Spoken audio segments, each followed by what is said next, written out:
Hello friends, welcome to my channel मन भावन कहानियाँ। अपनी नई भाभी रमा को आवाज़ लगाते हुए निशा उसके कमरे तक जा पहुंची। कमरे में रमा एक बड़े शीशे के सामने बैठी थी। रमा को ऐसे बैठा देखकर चुलबुली निशा ने मजाक करते हुए कहा, ये क्या भाभी, किसकी यादों में खोई हो? चलो जल्दी से तैयार हो जाओ, सुबह हो गई है। आपकी सासू माँ यानी मेरी माताश्री आपको रसोई में बुला रही है।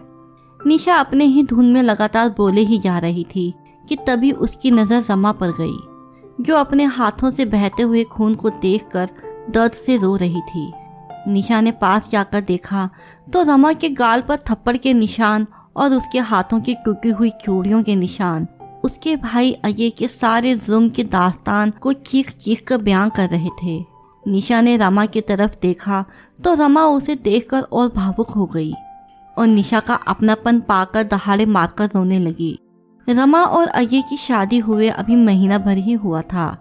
एक तरफ रमा यहाँ शांत स्वभाव की बिना माता पिता की पली बड़ी संस्कारी लड़की थी, तो दूसरी तरफ अजय निहायत ही शक्की और औरतों को पैर की जूती समझने वाला अहंकारी पुरुष था।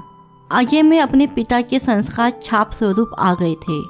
रमा को ऐसी हालत में देखकर निशा को अपने माँ पर हुए सारे जुर्म याद आ गए कि कैसे उसकी माँ को उसके पिताजी मारते और अपमानित करते थे, लेकिन हर बार माँ चुपचाप सब कुछ सहती रहती, जिससे उसके पिताजी का मनोबल और मजबूत होता गया और ये मारने पीटने का सिलसिला हमेशा जारी रहा। निशा ने कहा, भाभी सच सच बताइए, क्या हुआ? क्या जो मैं सोच रही हूँ वो सही है? रमा ने मन में गुस्से को दबाते हुए हाँ में सर हिलाया और बताया कि रात में उनको उसकी मौसी के बेटे का फोन आया था, ये बताने के लिए कि मासी जी का एक्सीडेंट हो गया है। इस बात पर ही अजय को गुस्सा आ गया कि उसने तुम्हें इतनी रात को फोन क्यों करा? आज के बाद तुम्हारा उनसे कोई रिश्ता नहीं। मैंने बहुत समझाने की कोशिश की, लेकिन उन्होंने सीधा हम भाई बहन के नाते पर ही सवाल उठा दिया। निशा ने गुस्से से रमा से कहा, भाभी आपको भाई ने मारा तो आपने पलटकर एक थप्पड़ क्यों नहीं मारा? वहीं उनका हाथ पकड़कर उनको उनकी हद याद दिला देती। पति है, आपके भगवान या भाग्य विधाता नहीं, जो मन में आए करेंगे। आपका मन, आप जिससे चाहे जो बातें करें, जिस रिश्ते में विश्वास नहीं उसका ना होना ही बेहतर है। तब तक दरवाजे पर खड़ी निशा की माँ ने कहा, ये क्या तो रमा को उल्टी सीधी बातें सिखा रही है, और अगर हम औरतें ऐसा करने लगी तो कभी कोई घर बसेगा ही नहीं। बहू तुम उसकी बातों में मत आना, बावली हो गई है, अभी शादी नहीं हुई है ना, इसलिए इसको रिश्तों की और समाज की समझ नहीं। जिस दिन समझ की बेड़ियां पैरों में पड़ेंगी, खुद ब खुद रिश्ते निभाने की समझ आ जाएगी। निशा ने कहा, वाह माँ, क्या बात कही आपने। जो गलती आपने की सब कुछ चुपचाप बर्दाश्त करके वही गलती भाभी से करने को कह रही हो। लेकिन आपको एक बात बता दूं, कोई मेरा साथ दे ना दे, लेकिन मैं किसी भी बेड़ी को इतना मजबूत नहीं होने दूंगी जो मेरे आत्मसम्मान को ठेस पहुंचाए और मुझे कमजोर बनाए।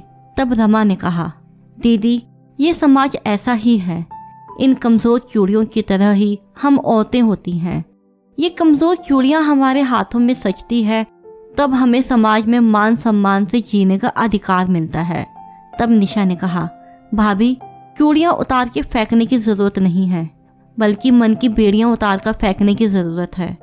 जब हम औरतें मन से मजबूत होगी तभी ये समाज भी हमें मजबूत समझेगा, मजबूर नहीं। अगर आज हम तीनों भाई का विरोध करेंगे तो जरूर बदलाव आएगा, मगर अफसोस हम औरतों को सब कुछ सहने का पाठ पढ़ाया जाता है। मर्द तो ऐसे ही होते हैं, बस ऐसा कहकर चुप हो जाते हैं। जब हम औरतें घर में ही एक दूसरे के सम्मान और अधिकार के लिए नहीं बोल सकते तो समाज या समाज के लोग खाक बोलेंगे। लेकिन इन सब का विरोध हम औरतों को खुद ही शुरू करना होगा। चलती हूँ। उसके बाद रमा की सास ने कहा, बहू हम कल ही तुम्हारी मौसी को देखने चलेंगे, मैं खुद ही तुमको उनसे मिलवाने ले चलूंगी। अगले दिन रमा तैयार हो रही थी कि तभी अजय की नज़र रमा पर पड़ी, जिसे देखकर उसे फिर गुस्सा आने लगा। उसने गुस्से से गरजते हुए रमा से कहा, इतनी सुबह सुबह हीरोइन बन के कहाँ जा रही हो? इतने बन ठन के रहने की कोई जरूरत नहीं है, तुम्हारी शादी हो गई है और मुझे औरतों का इतना सजना संवरना नहीं पसंद। जाओ जाके रसोई में काम करो। लेकिन आज रमा ने अजय के साथ ऐसा व्यवहार किया मानो वो उसे सुन ही नहीं रही हो। गुस्से में तमतमाते हुए अजय ने रमा का हाथ खींचते हुए कहा, सुनाई दे रहा है कि मैं क्या कह रहा हूँ? सुबह सुबह अपने किस यार से मिलने जाना है जो इतनी तैयार हो रही हो?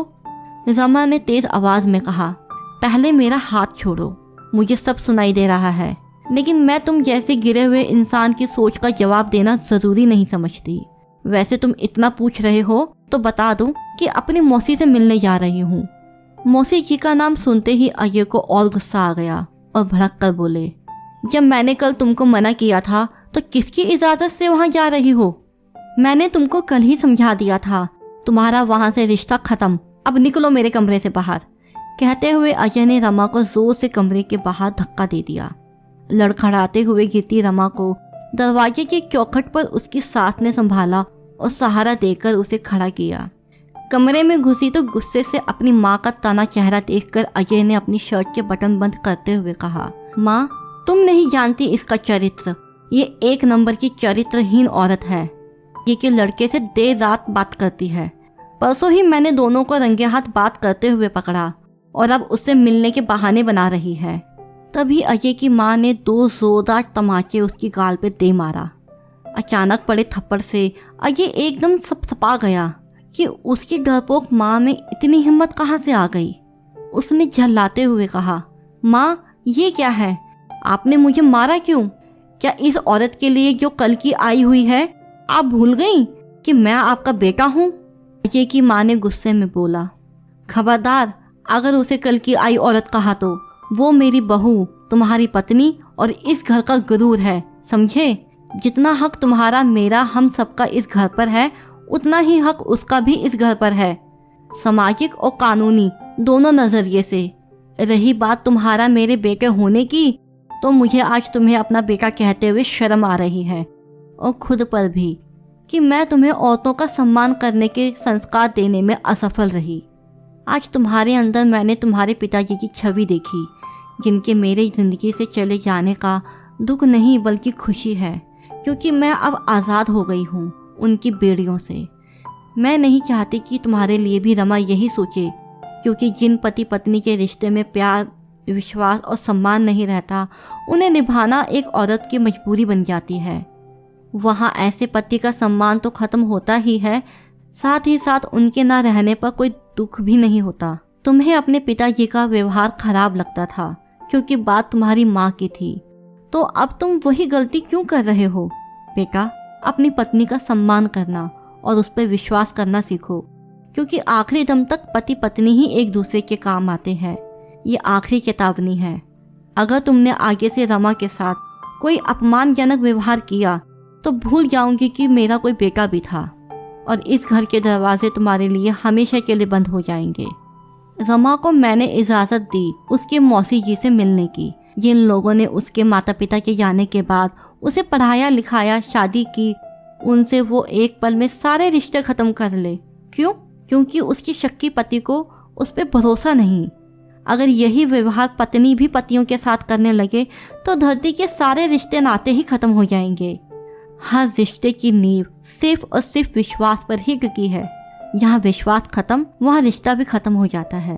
तभी निशा ने पीछे से कहा, भैया अगर कल को शादी के बाद मेरे पति ने भी ऐसा कहा तो आपको कैसा लगेगा? आपको शायद याद नहीं, आप भूल गए, लेकिन मुझे आज भी याद है। बचपन में जब पिताजी माँ को मारते थे तो आप कहते थे कि मैं पिताजी जैसा कभी नहीं बनूंगा। मैं अपनी पत्नी, माँ, बहन सबको प्यार करूंगा। अजय नजरें झुकाए अपने किए पर शर्मिंदा चुपचाप खड़ा था। तभी अजय की माँ ने उसके सर पर हाथ रखा तो वो फूट फूट कर रोने लगा। उसने कहा, माँ मुझे माफ़ कर दो, ना जाने कैसे मैं अपना बीता हुआ कल भूल गया। मैं अब ऐसी गलती कभी नहीं करूँगा। मैं नहीं चाहता कि मेरे बच्चे भी मुझसे नफरत करें। तब अजय की माँ ने कहा, माफ़ी मुझसे नहीं रमा से मांग, जिसको तूने दर्द दिया है और अपमान किया है। तब अजय ने कहा, रमा हो सके तो मुझे माफ़ कर दो। चलो मैं तुम्हारे साथ चलूँगा मौसी जी से मिलने। मैं भूल गया था। रमा ने अपना दर्द भूल अपने पति को माफ़ कर दिया और अजय के साथ मौसी जी से मिलने चली गई। कहानी का सार सिर्फ इतना ही है कि अगर हम औरतें एक दूसरे का साथ देने लगे तो कभी कोई पुरुष घर या बाहर कहीं भी हमारा अपमान नहीं कर पाएंगे। हम औरतों को आसानी से कमज़ोर कह दिया जाता है, हमारी चूड़ियों को हमारी कमज़ोरी या बेड़ियां बताया जाता है, लेकिन सच तो ये है कि हमारा मन बेड़ियों से बंधा है, सामाजिक और पारिवारिक दबाव में, जिन्हें हमें उतार फेंकने की ज़रूरत है अपने सम्मान और अधिकार की रक्षा के लिए। तो ये थी हमारी आज की कहानी। आई होप आपको पसंद आई होगी। कमेंट सेक्शन में ज़रूर बताइएगा।